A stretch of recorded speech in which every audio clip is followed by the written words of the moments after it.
Welcome to our channel. In this video, we will guide you through the steps to fix a MacBook that won't turn on. If you're experiencing this issue, don't worry, we're here to help. Follow these steps carefully, and you may be able to get your MacBook back up and running in no time. First, let's start with a basic check. Ensure that your MacBook is plugged into a power source. Sometimes, the issue can be as simple as a drained battery. Look for any signs of life, such as lights on the keyboard or the charging indicator. If you see no response, it's time to move on to the next step. Next, perform a reset of the System Management Controller (SMC). This can resolve many power-related issues. To do this, shut down your MacBook completely.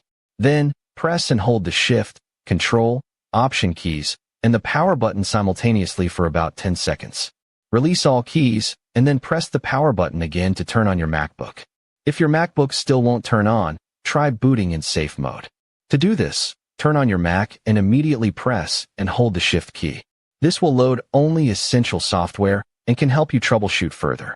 If it boots successfully, you may have a software issue that needs addressing. Should these steps not resolve the issue, it might be time to check for hardware problems.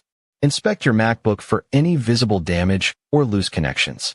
If you're comfortable, you can open it up to check the internal components, but if not, consider visiting a professional repair service. In conclusion, fixing a MacBook that won't turn on can often be resolved with a few simple steps. If you found this video helpful, please give it a thumbs up and subscribe to our channel for more tech tips and troubleshooting guides. Thank you for watching.